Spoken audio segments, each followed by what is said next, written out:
जब जेब में ना हो माल तो कैसे चलेगा घर परिवार। जी हाँ, मामला मध्य प्रदेश की राजधानी भोपाल का है, जहां स्वास्थ्य सेवाओं से जुड़े कर्मचारियों की हालत अत्यंत ही दयनीय है और वहां अपनी मांगों को लेकर अब लामबंद प्रदर्शन शुरू कर दिया है।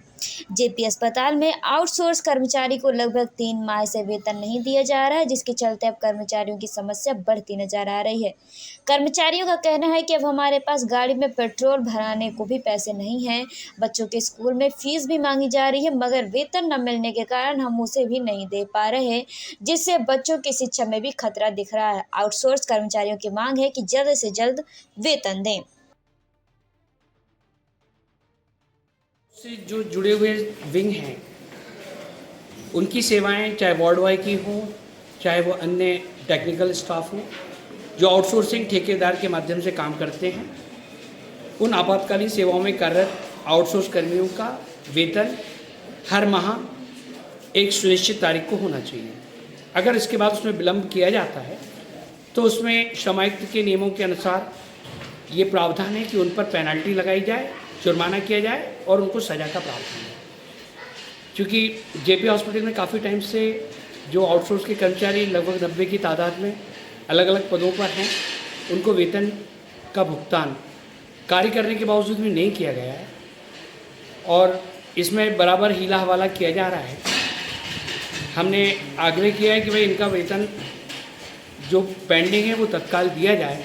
अगर ऐसा नहीं किया जाता तो हम बहुत ही उच्च स्तर पर श्रम आयुक्त और जो दूसरी एजेंसियां हैं, प्रिंसिपल सेक्रेटरी और संचालक स्वास्थ्य सेवाएं, सभी को उच्च स्तर पर शिकायत करेंगे। इसके अलावा इनका पीएफ भी जमा नहीं हुआ है, खातों में नहीं गया है, वो सेंट्रल गवर्नमेंट का मामला है। ईएसआईसी भी नहीं गया है, उसको लेकर भी अगर इन्होंने बहुत 1-2 दिन में नहीं किया तो फिर हम उच्च स्तरीय कार्रवाई करने के लिए बाध्य होंगे। लगातार ये लोग कई बार प्रदर्शन कर चुके हैं, तो अभी तक कार्रवाई क्यों नहीं हुई है, उसका क्या कारण है? देखिए, इसमें प्रिंसिपल नियोक्ता जो है वो विभाग रहता है। प्रिंसिपल नियोक्ता का भी दायित्व है कि विभाग को ठेकेदार के विरुद्ध कार्रवाई करना चाहिए, लेकिन वो भी काम इस तरह की कार्रवाई करने से ठेकेदार के विरुद्ध कतराते हैं और जो असहाय आउटसोर्स कर्मचारी हैं जो काम कर रहे हैं, उनको काम करने के बावजूद भी वेतन नहीं देना, ये घोर आपत्तिजनक बात है और ये सीधे सीधे आर्थिक शोषण है। इसमें ठेकेदार ने अगर जल्दी भुगतान नहीं किया तो उसमें ब्लैक लिस्टेड करने का प्रावधान है और उसकी जो सिक्योरिटी मनी जमा है वो भी राजसात करने का प्रावधान है। अगर इन्होंने नहीं किया तो वो सिक्योरिटी मनी राजसात की जाएगी और उन पर दंडात्मक कार्रवाई की जाएगी। सर, आपका परिचय दे दीजिए। मनोज भार्गव, क्या इसमें विभाग की मिली भगत और डिपार्टमेंट आउटसोर्स कर्मचारी संगठन। क्या इसमें विभाग की भी कुछ लापरवाही हो सकती है, क्या मिली भगत हो सकती है क्या, जिसके कारण इनका अमाउंट रोका जा रहा है? देखिए, ना जो विभाग की उदारता ठेकेदार के प्रति रहना, ये भी बहुत घोर आपत्तिजनक है, क्योंकि उसका कारण है कि जो ठेका जो दिया जाता है वो विभाग के द्वारा ठेकेदार को इस शर्त पे दिया जाता है कि ठेकेदार अपनी ओर से 3 महीने का एडवांस भुगतान करेगा। ये नहीं कि उसका बिल पेमेंट अटका है। अगर ठेकेदार ने है ना जो है उसको अगर उसका बिल भी पास नहीं हो रहा तो ठेकेदार अपनी ओर से भुगतान करेगा, लेकिन ठेकेदार द्वारा इस तरह के अपनी ओर से अग्रिम भुगतान नहीं करके 90 कर्मचारियों का वेतन अटकना, ये घोर आपत्तिजनक है और इस पर हम अगर जल्दी वेतन भुगतान नहीं किया तो आगे भविष्य में ठोस कार्रवाई करने के लिए विवश होंगे।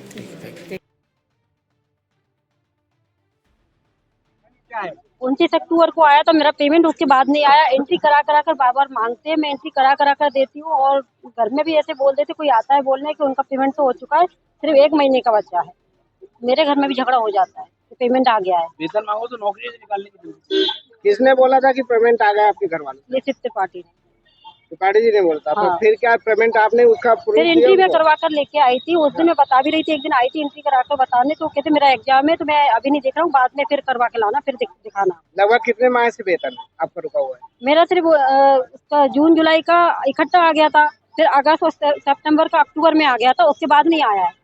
4 माह का 4 महीने का बाकी है मेरा, 5वां लगा हुआ है। 7 महीने मेरा 7 माह से पेमेंट नहीं किया गया है और अस्पताल द्वारा दिया गया है, लेकिन आउटसोर्स एजेंसी ने रोक के रखा है, उनने नहीं दिया। बाकी हॉस्पिटल से मेरा पूरा अमाउंट पास है, 7 महीने का पूरा वेतन क्लियर है और पीएफ भी नहीं दिया गया, लेकिन बिल में से काटा जा रहा है। तो आपका सीधा आरोप है कि आउटसोर्स जैसे हाँ, आपका मेरा पैसा आउटसोर्स एजेंसी ने नहीं दिया है, बाकी कितने महीने हॉस्पिटल का ने वेतन पूरा है? पेमेंट किया है, 7 महीने का अमाउंट है। जी, क्या कहा जा रहा है? कहा जा रहा है कि मैं बात करता हूँ अभी, क्या बोलते हैं, बजट नहीं, मेरा बजट सब क्लियर है मेरा, और यहाँ से बिल भी पास किया जा रहा है, बस आउटसोर्स वालों ने रोक के रखा है। बोलते कल देते हैं, परसों देते हैं, बात करता हूँ, बस इसी में अभी तक 2 से 4-5 महीने निकाल चुके हैं इसी बात। ऑल डिपार्टमेंट आउटसोर्सिंग संयुक्त संघर्ष मोर्चा। स्टोरी मिली, आप क्या कर रहा है? भोपाल के जेपी हॉस्पिटल में एनआरएचएम स्कीम और अन्य स्कीमों के तहत यहाँ पर लगभग 90 कर्मचारी आउटसोर्स ठेका कर्मी के तहत काम कर रहे हैं, अलग अलग पदों पर। उनकी शिकायत ये है कि उनको 3 माह से वेतन नहीं मिला है, और कुछ कर्मचारी तो ऐसे हैं जिन्हें 7 और 8 माह से ठेकेदार वेतन का भुगतान नहीं कर रहा है। प्रथम नेशनल सिक्योरिटी के पास इसका ठेका है, जिसकी एजेंसी इंदौर में है। बार बार रिक्वेस्ट करने के बाद भी उसके द्वारा वेतन का भुगतान नहीं किया जा रहा है, यहाँ तक कि पीएफ भी खातों में नहीं डाला जा रहा है। हमारा आग्रह है कि अगर वे आपातकालीन सेवाओं के तहत टेक्नीशियन के रूप में, वार्ड बॉय के रूप में, आया के रूप में अलग अलग पदों पर अपना दायित्व का निर्वहन कर रहे हैं, तो उनको समय पर वेतन का भुगतान होना चाहिए। प्रिंसिपल नियोक्ता संबंधित स्वास्थ्य विभाग है, अगर ठेकेदार समय पे भुगतान नहीं करता तो उसकी जो है सिक्योरिटी मनी रास्ता होना चाहिए, उसको ब्लैक लिस्टेड किया जाना चाहिए। लेकिन प्रिंसिपल नियोक्ता के द्वारा भी ठेकेदार के विरुद्ध कार्रवाई करने से कतराया जा रहा है। हमारा ये आग्रह है कि तत्काल इनका सभी कर्मचारियों का पीएफ उनके खाते में जमा हो। इसके अलावा अब तक जो भी भुगतान वेतन का नहीं हुआ है वो तत्काल वेतन भुगतान की जाए।